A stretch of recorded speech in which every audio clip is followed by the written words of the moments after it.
Protected Speech with Ravi Kapur and Jonathan Choe.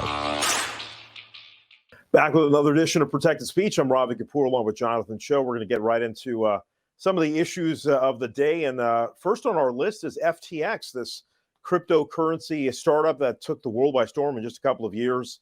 Second largest exchange of its kind. It just collapsed overnight. We have some interesting angles. But first, Jonathan, I know you've been following crypto yourself, involved as an investor. Even I want to get some thoughts from you early on what this actually means. Well, I think that's a great question. We still don't know what this means.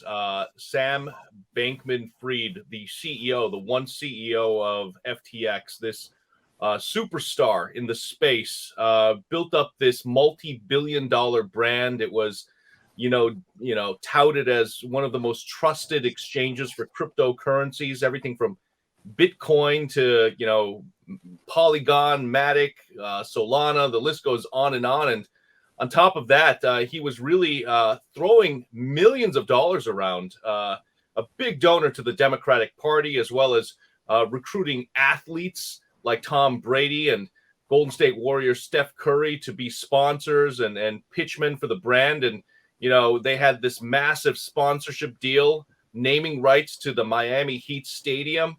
And then suddenly, just like that, it all collapses. And now the issue is the contagion piece. What will this do to the rest of the industry? That's the fascinating thing, is that this guy came from nowhere and became the darling of Silicon Valley. But he was an offshore company. It seems like they had very little oversight. They had a core team. And again, what makes this situation unusual is that FTX itself seemed to be solvent, but he had another company called Alameda that was kind of his trading arm, and that ran into issues. So then he started loaning money, apparently, to Alameda, and then there was a run on the bank, and Alameda collapsed, FTX collapsed, and now this guy apparently owes at least $8 billion in deposits for consumers, which is just unbelievable how lax regard there was for other people's money. Yeah, again, based in the Bahamas, the entire team apparently lived out of this penthouse. The core team was based out of there as well, doing these really complicated behind-the-scenes trades and loans and who knows what else. Regulators now looking into this. I want to be very clear. I know that there have been a lot of allegations thrown around, but nothing criminal just yet. But already people comparing Sam Bankman-Fried to the Bernie Madoff of the cryptocurrency industry. And again, I don't want to jump to any conclusions right now. There have been no criminal allegations or charges filed up to this point, no arrests. But clearly right now, this has shaken the entire cryptocurrency industry. And again, the impact now, how bad will it be for the industry, which was already struggling? They were calling it a deep crypto winter right now, with Bitcoin at one point being worth $68,000 or something like that a share at its peak just earlier this year. And now it's down to like $17,000 a coin. So dramatic drops, a dramatic rise, dramatic drops, precipitous fall in such a short amount of time for so many cryptocurrency out there. And also there's so many now industries impacted, because you've had Canadian pension funds invested in FTX. You have other hedge funds right now, like Sequoia Capital, writing off more than $200 million, essentially saying it's a total loss.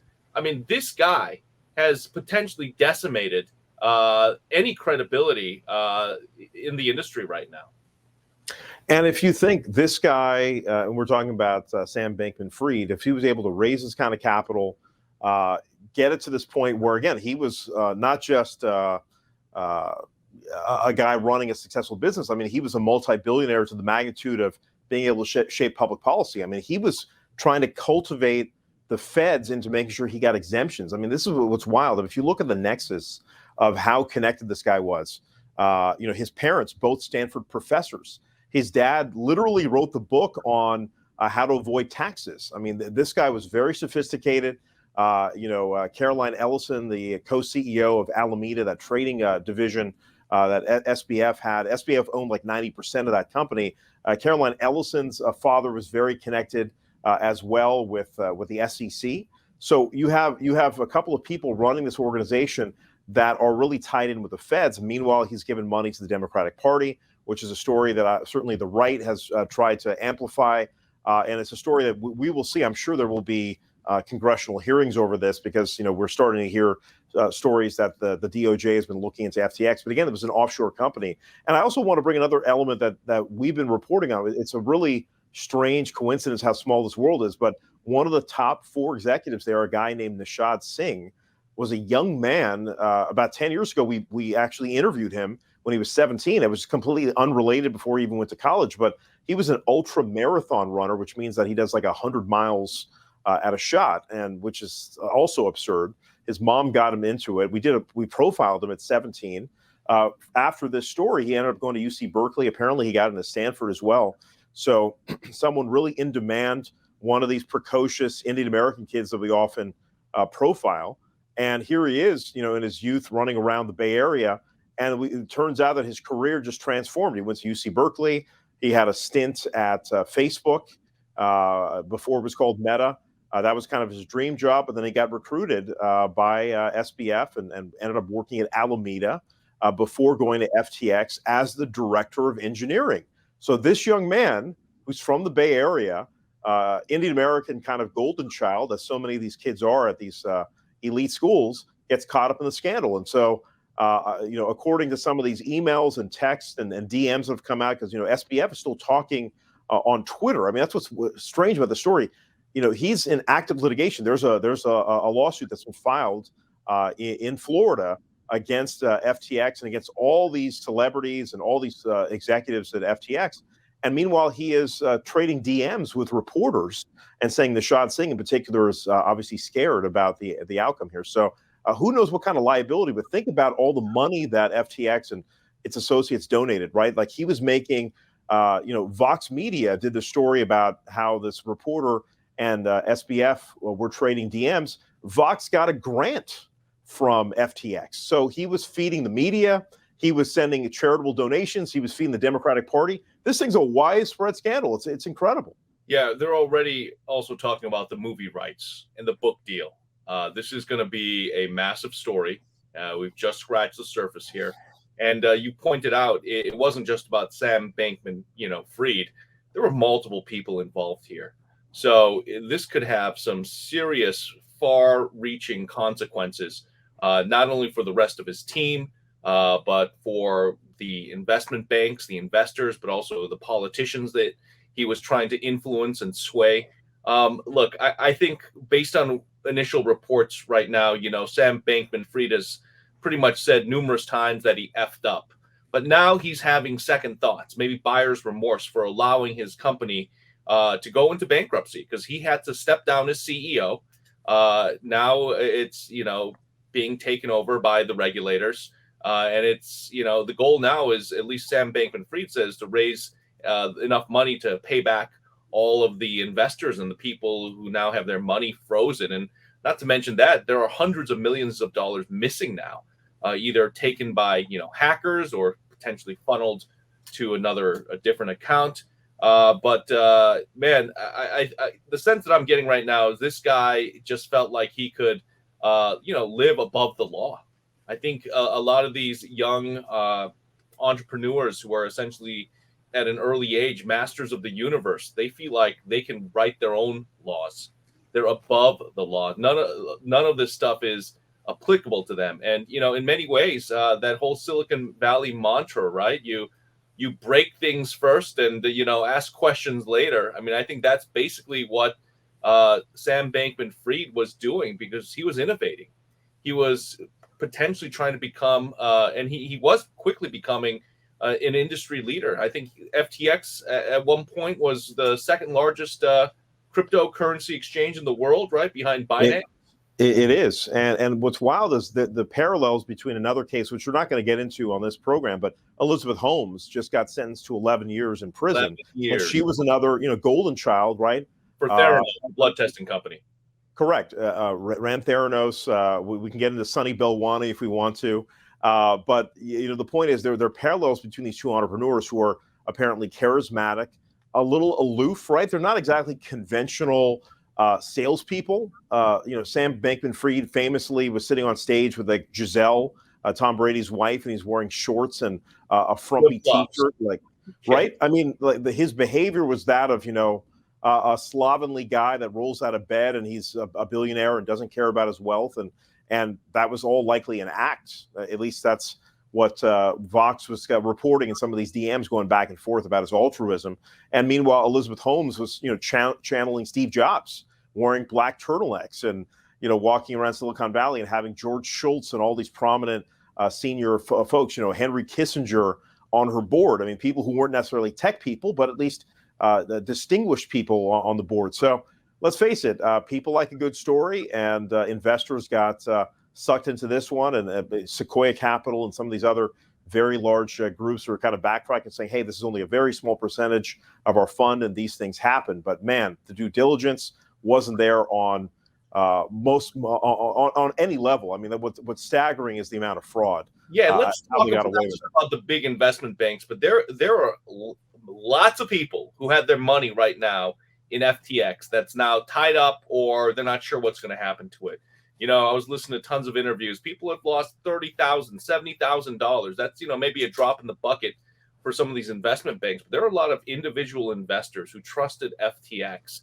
Again, the ads with Tom Brady. Tom Brady, Tampa Bay Buccaneers QB, considered the GOAT. He's being sued now by multiple people because he was promoting this FTX brand as allegedly the safest place to trade cryptocurrencies. So he's being sued for that because clearly it wasn't.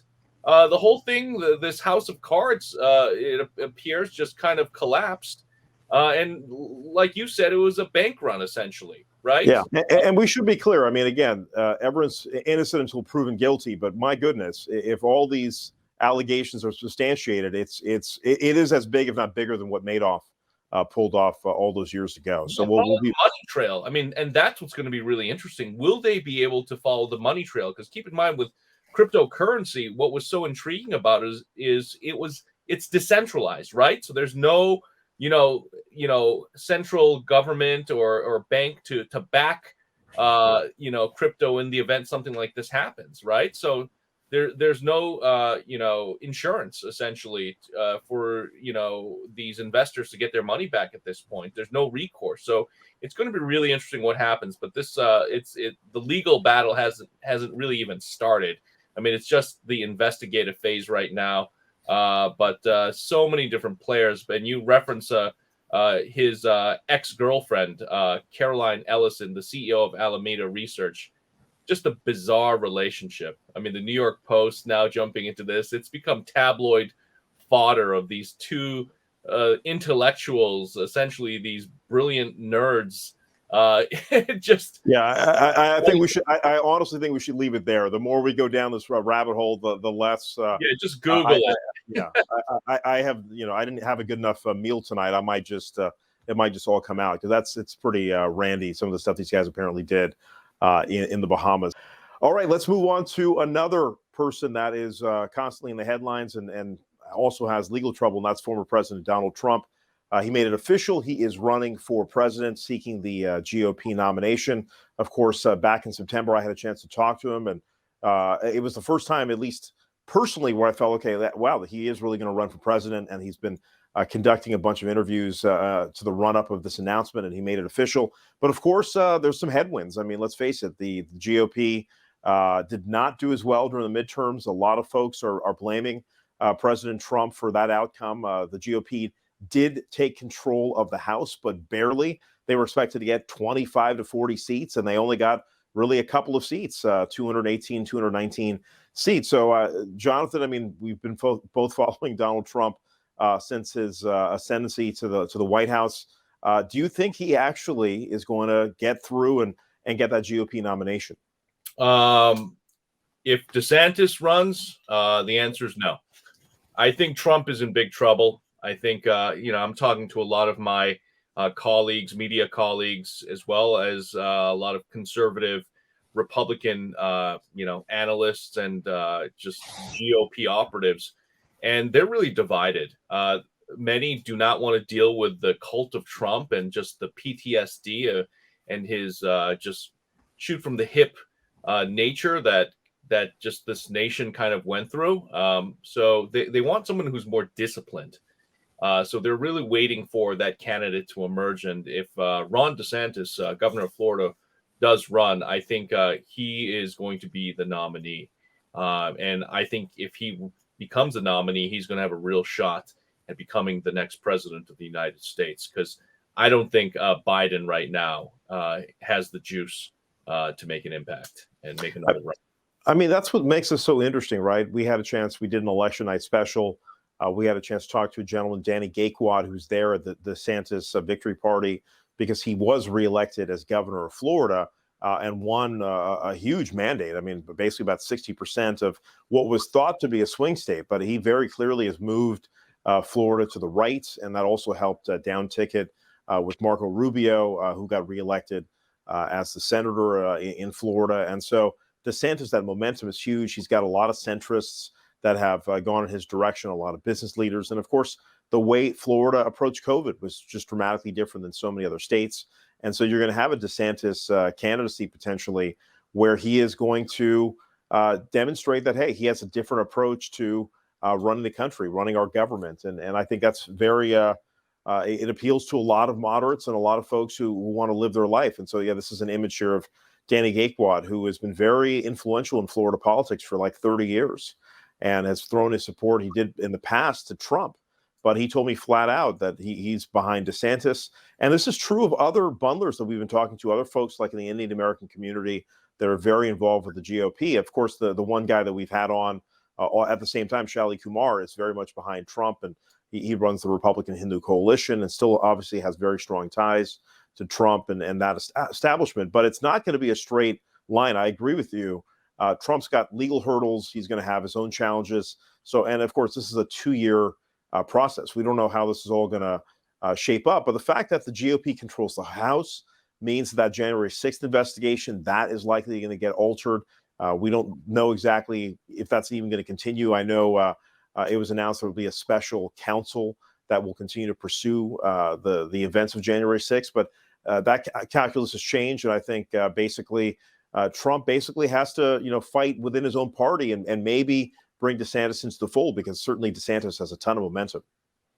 Yeah, and I think the question that a lot of folks in conservative circles and GOP circles are asking is, what's he going to do? That's anything that's different.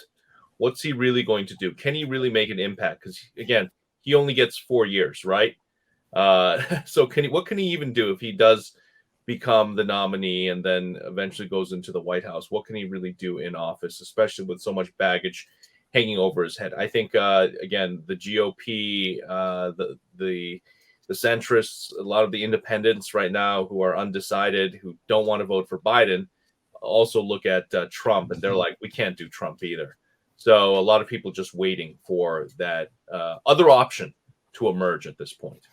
Yeah, I mean, again, we've had conversations with different operatives, and one group is like, listen, the plan B is DeSantis and Nikki Haley, though it could be a plan A, frankly, for a lot of folks in the GOP. And maybe Trump is a way to co-opt that, is put DeSantis under his wing and say, DeSantis, you be my VP, because, Mike Pence is basically never do that. Well, I mean, don't forget, politics is one of these things where you have strange bedfellows. I mean, do we think Biden and Harris would be a ticket? Harris struggled, frankly, as a presidential candidate. And she dissed Biden numerous times on the debate stage, calling out his record on race.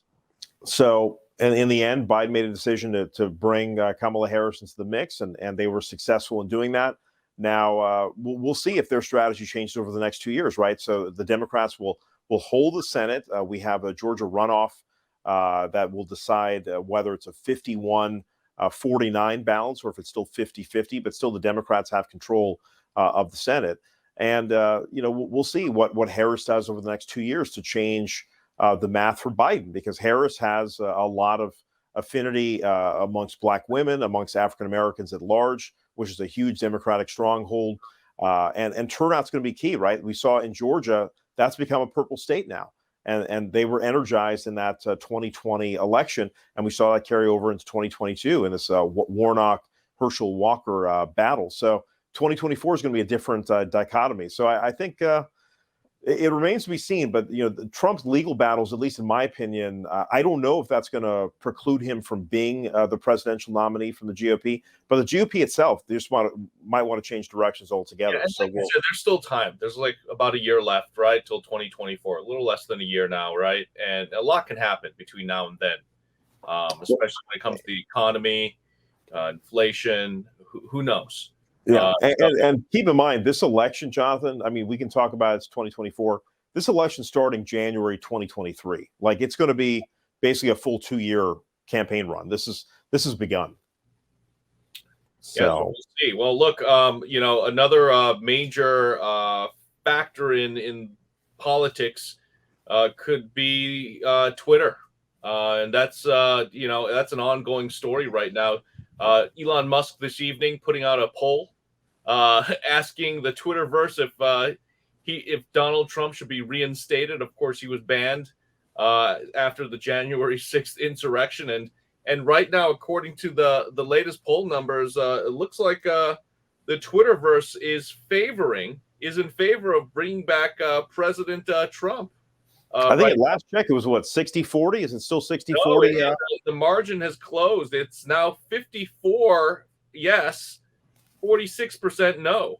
With my goodness, I didn't realize it'd be this close. I thought that the vast majority of Twitter would, at this point, would want Donald Trump back if the reports are true that so many liberals and Democrats have left since all of the insane changes and the flurry of activity happening at Twitter. The big story this week on Thursday, Elon Musk pretty much putting out an ultimatum to his entire Twitter team, especially the software engineers of the core team behind the technology.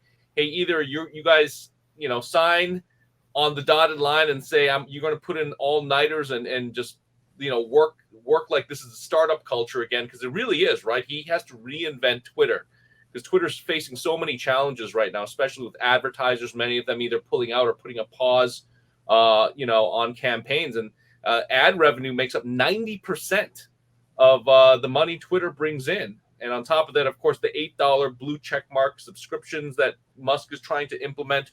So a lot of different moving pieces. And this Thursday, another 1,200 Twitter employees reportedly quit because they didn't want to work as hard as Elon Musk was asking. So now, again, if the reports are true, Twitter is functioning with a skeleton crew, and the teams that were in charge of making sure that the hate speech and the content is moderated. The trust and safety team, the head of that department, also quit and put a op-ed in the New York Times saying, and this is the piece that I thought was really interesting.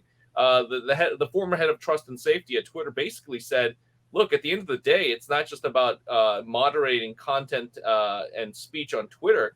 If Apple and Google, the two app store folks who control everything, if they decide that what's coming out of Twitter is not good for their brand, Twitter could be potentially blocked as well. So I think that would lead down to a whole other road, because if Apple or Google with Android blocked Twitter, trust me, there will be litigation, and it would become Parler. But albeit Parler was not run by Elon Musk, who's also correct. The CEO I will guarantee that if Twitter goes down that road, right? If Apple or Android decides to take that battle on, there'll be major league litigation, and it might just not just be from Musk and Twitter.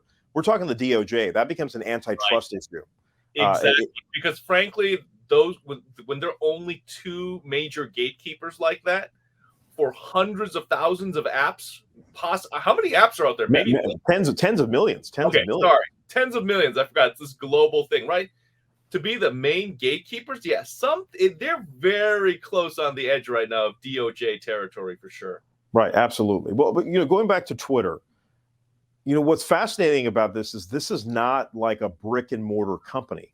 It's a software company, right? We're all connecting through the web, and to replicate that, there's a lot of people that are frustrated that Musk has purchased this company for $44 billion. Clearly, an overpayment in this market environment. But if you have a Musk ideological reasons, let's be very clear. Especially, but if you look at where Musk is coming from, Twitter is an incredibly powerful tool the network effects of Twitter are very hard to replicate. This is why, when you look at what Zuckerberg has built with Facebook, you can't just easily replicate 1 billion users using not just Facebook, but Instagram, WhatsApp. He's got an incredible set of apps. The same could be said for Twitter, though on a smaller scale, because Twitter doesn't have the same kind of active users. But as Musk has pointed out during the couple of weeks that he's controlled this business, his daily active users are at all-time highs. And Musk, by the way, I think this has been pointing out all these great users on Twitter, the folks that hate Musk and the people that love Musk or at least want to support him in this endeavor. They point out, by the way, Musk has built this incredible car company called Tesla with not even $1 in traditional marketing spend, right? He puts no advertising on television, which frustrates the mainstream media. A lot of the mainstream media folks depend on automotive dollars. And so if you don't have Tesla advertising, they've been looking for ways to knock him. I mean, the dealerships have had to change their model. Musk goes directly to the consumer, has his own, dealerships, his own, factory. The whole thing is, end to end, own the consumer. Whereas GM, Ford, all these traditional automakers have, hubs, regional hubs for their vehicles. So spirit with his tweets as well, especially when it comes to independent journalism. He's been tweeting up a storm lately by saying, hey, Twitter is now a great place for independent citizen journalists. Again, along the lines of trying to undercut, the legacy media, the mainstream media. I mean, I love that about Trump. I'm not Trump, about Elon Musk. About Elon Musk, how he straight up, and again, a lot of people put Trump and Musk together at this point, right? Like if you look, if you go on Twitter, Musk and Trump are kind of, and that's what I'm thinking. That's why Trump wants to be back on Twitter, because he recognizes the power of Twitter and how it really is this independent space now where he doesn't have to worry about the CNNs or the Fox Newses or, the MSNBCs being a gatekeeper. He can be his own platform, and Trump recognizes that. And at the same time, Elon Musk recognizes the power of Trump, because once Trump gets back on, guess what? I think that's going to bring back a whole host of followers that left Twitter. And there's a lot of people, again, from the left who don't like Musk and who are like saying, hey, we got to go to another platform. Of course, these other platforms just don't have the audience. They're not even ready yet. The one that's even close right now that the liberals are flocking to is this one called Mastodon. They were already, putting out posts that, saying, hey, I'm sorry, we're having trouble with the servers. We can't handle all this traffic. So they're just not ready right now. And right. Again, it'd be creating another liberal echo chamber, the same way the right did it with Getter and Truth Social. I mean, look, we need Twitter.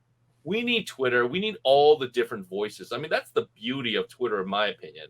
The ideals that Musk is pushing right now to really be that independent town square. I'm hoping that's the case. Right. I think the problem with Twitter is that it has kind of picked and it chose favorites, right? So you have elite media, because Jonathan and I have both gone to like these different conventions. Like we've covered both the DNC, the RNC. I covered back in the pre-COVID era in 2020. I went to some of these presidential debates, and Twitter was there. I remember I'm forgetting, this might have been in Charleston or could have been in Las Vegas, but Twitter had a booth there, and they were like, okay, if you don't have a blue check mark, reach out to us.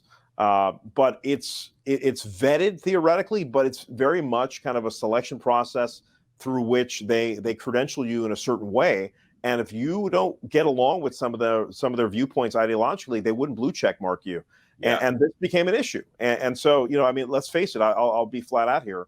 I mean, Diya TV has been on the air 13 years. We're the largest Asian American broadcast network, and we were not blue check marked. And in fact, it wasn't until maybe 6 months ago, I went to New York and I had a meeting with a guy, and he's like, listen, why aren't you guys, get the blue check mark? And I was like, I haven't bothered. They should have just done it organically, but it's like, well, just go through the process. So I did it right there, sitting down, having a cup of coffee with this guy. I went ahead and got it verified. We've had all these articles written about us over time, because you have to send in a half dozen articles. Within 10 minutes, we got rejected.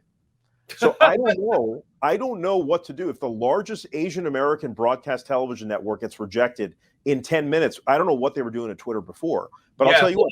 That's a story that I wish you continue to tell, because at this point, though, hey, if you want a blue check mark, you can get for $8. Like I said, and I will say this: so the $8, that kind of common denominator. First of all, it's brilliant from the sense that you have to diversify your revenue. If you're just depending on advertising from brands who want to be in a brand safe environment, because again, you're reaching hundreds of millions of people, and if you're allowing free speech, guess what? Free speech comes with all kinds of heinous topics, right? Are you going to pay the Really, $8 or not? Are you going to pay the right. $8? I got my We, check mark, so yes, you got the blue check mark because when you were working at what, NBC or Sinclair? ABC, yeah. There you I go. started at Fox, right, when I was Yeah, working at. and so what's funny is I got on Twitter in 2009, and I was still working at Hearst, but I had already started Diya TV, and so I didn't bother to go through that verified process. I probably should have. I didn't really care to be validated. I think that came later on.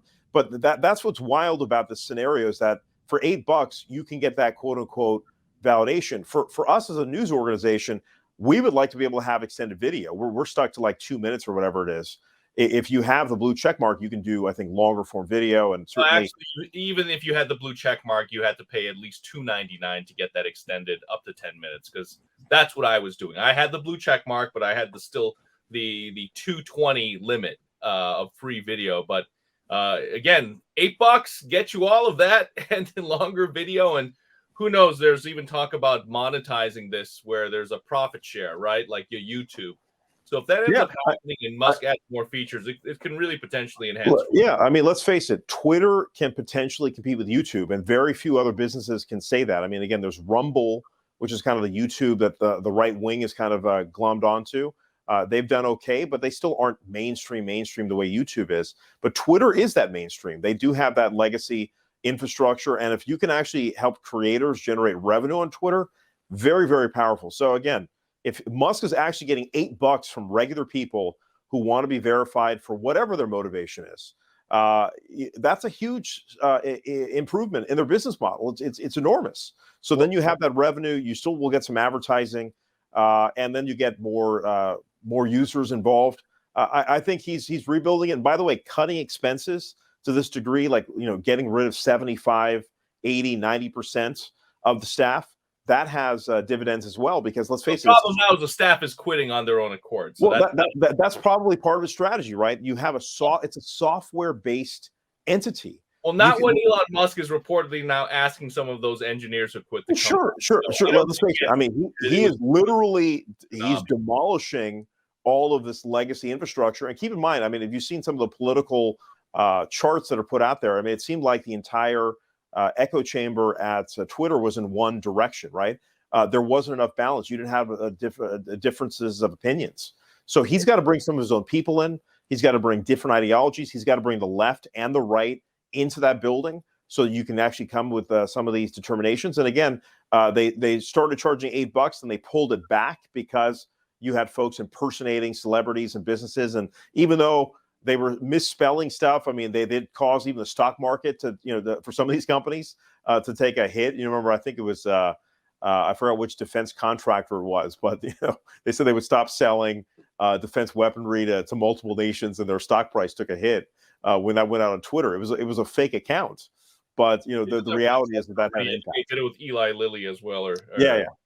The drug. Exactly. So there, I think he's going to figure it out. I really do. I know a lot of people are down on him, but his entrepreneurship cannot be denied. And so I think creators, really quick to the story I was on, one of the most influential journalists right now on Twitter, Andy No, independent journalist, who's well known in Antifa circles, far left circles, for documenting a lot of the bad behavior, the extremist behavior by these far left activists. And this past week, I went to Portland, Oregon, to cover his trial. Andy No really making a name for himself on Twitter, 1 million followers. And actually, that was part of the trial. Essentially, long story short, in an incident in Portland, Oregon at a 24-hour fitness gym happened more than 3 years ago, finally went to trial, but a Rose City Antifa member by the name of John Hacker allegedly poured water on Andy No at this gym, confronted him, and then was charged for felony robbery for snatching the phone out of Andy No's hands, allegedly. John Hacker and No seeing each other face to face for the first time.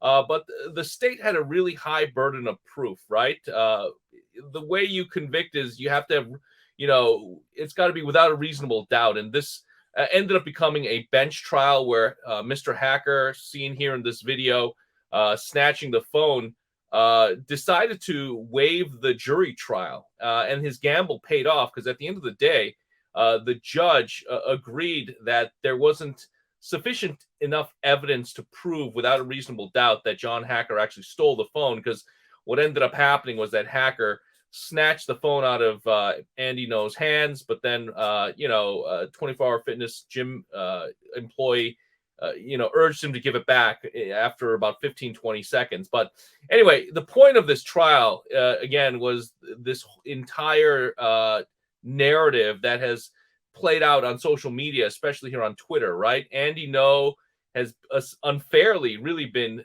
demonized by far left activists and Antifa, because he's one of the few journalists, I would argue the leading journalist right now, who's exposed the bad behavior of Antifa the past few years, especially during the Black Lives Matter riots, where Antifa essentially hijacked this movement and started trashing so many American cities, especially in the Pacific Northwest, like Portland and Seattle. Well, it's a remarkable story in the sense that No is known on Twitter, right? It's kind of tying all these stories. He made his name and his brand on Twitter. He's considered a Twitter journalist. Right. And so, I did look a little bit into your coverage, and I can understand why it didn't go his way. But it's fascinating that, he has been attacked. I mean, I've seen him. I've seen these images of him being brutalized, attacked, beat up multiple times, targeted by Antifa, because he's so effective online because of his reporting. He just lays out the facts.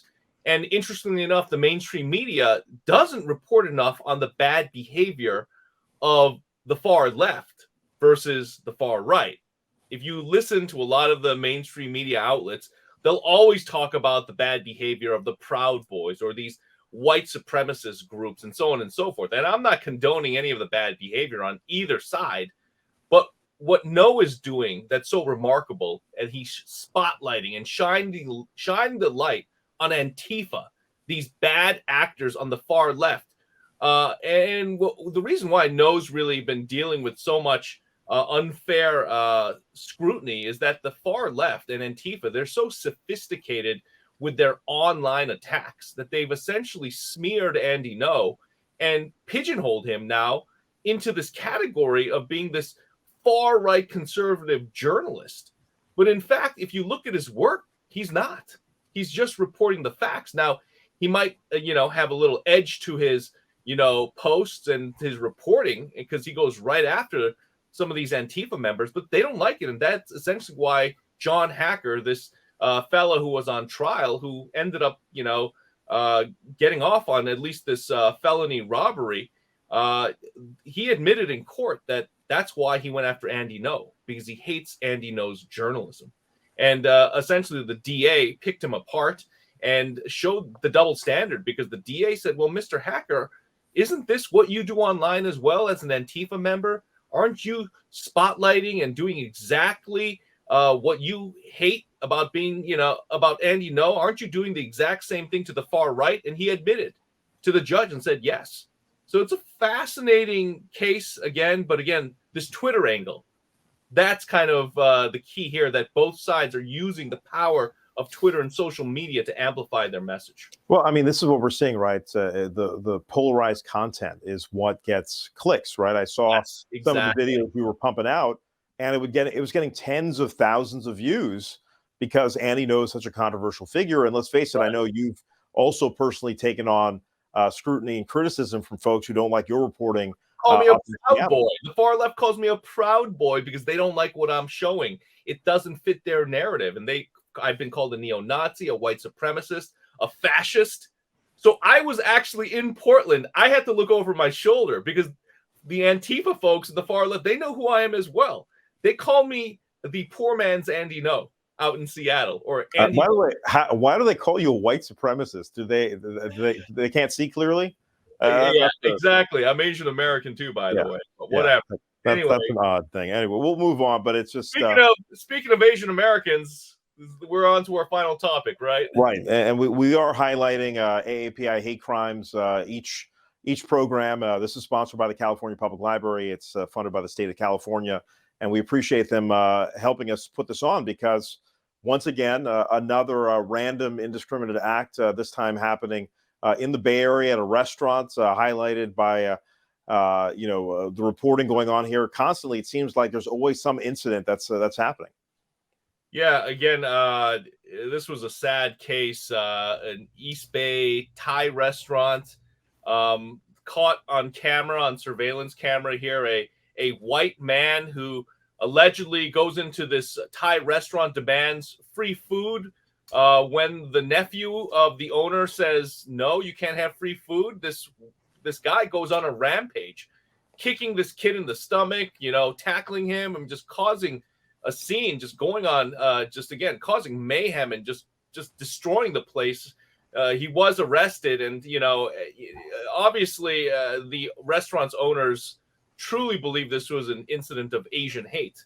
But when police investigated and asked the perpetrator here why he did it, he pretty much blamed it on the fact that he had a death in the family recently and wasn't behaving like himself. But man, I mean, come on, this is still happening. Asian hate, even though it may not officially be a hate crime, because I think the burden of proof is, prosecutors have to show that somebody may have yelled an, anti-Asian slur or, shown type of malicious intent based on race. But I mean, this is hate for the Asian American community. I mean, it got more graphic each time I saw it there on the replay. It's completely heinous. It reminds me of that episode we did a few weeks ago where those high school students were fighting and that Asian kid got hit in the back. You remember that? I mean, stabbed multiple times by this black kid. Now, was it Asian hate in the sense where he could be charged with a hate crime? I don't know, because I don't think he said any racial slurs. But the whole point in the Asian American community is these attacks keep on happening to Asian Americans by other races. That qualifies as Asian hate as far as I'm concerned. I'm glad we are illuminating it. Unfortunately, it's not like it's going away. Each and every episode we're doing, we're showing it's usually multiple. That's why we have jobs. We want to be out of jobs, but we can't because this keeps happening. It does keep happening. So, that's the latest incident and something we're going to continue to monitor on this program. I before we go, I just wanted to point something out about all the purge of Twitter, because we've been talking about Elon. Most of those employees that left had options, right? They're U.S. citizens. Of course, the ones, I think the interesting angle here, certainly from our beat, Indian Americans, South Asians, API at large, the folks that are sticking around, H-1B visa holders, because they can't leave that job or they'll have to go back to their country. Many of them Indian Americans who happen to be top programmers or coders or engineers. Absolutely. Isn't that fascinating, though, that the people that basically are forced to run through a wall are tied, their employment is tied to that visa, or vice versa, I should say. And so they have to run through a wall now. And by the way, I should point this out, and I'll give this credit to the Diya TV team, because we were talking about doing the story. Elon Musk himself, even though he looks like a conventional American guy, he's an immigrant too. He's not from America; he's from South Africa. So he's an immigrant. He toiled. He works. I mean, he's apparently he might be sleeping at Twitter right now as we record this. I mean, the guy's grinding, but he's an immigrant as well, and I think he appreciates that kind of immigrant mentality of just grinding through it. But it's a fascinating twist to the story. It's like a lot of the folks that are putting up Twitter posts saying, "Hey, this is the end of an era." And I'm gonna leave this position. An era of just chilling and having your cappuccino at any time of day and having free meals catered to you. I mean, look, if we had more time, we can get into this. But I'll just say this last word: I respect the immigrant hustle, and we clearly now know the hustle. You can't teach hustle and hard work. You got to be hungry, and that's what Elon Musk is demanding and wants for Twitter to be successful. And clearly this generation, in Silicon Valley, at least the folks who recently left Twitter, they feel entitled and think they can go somewhere else. All power to them if they can. But again, I relate a lot to the H-1B visa holders right now who are holding down the fort, and also Elon Musk. And this is true. Look at the Tesla folks that have been hired. They work nonstop. You go through all of his companies, PayPal, Boring Company, Neuralink. He's got a certain template that works for him, and we'll see if he turns this thing around. But I wouldn't bet against him. I'll be frank. I know all the people on Twitter going crazy. I'm staying on Twitter. I ain't going anywhere. Absolutely. All right. Well, for Jonathan Choe, I'm Ravi Kapur. That's another edition of Protected Speech. We'll see you again next time.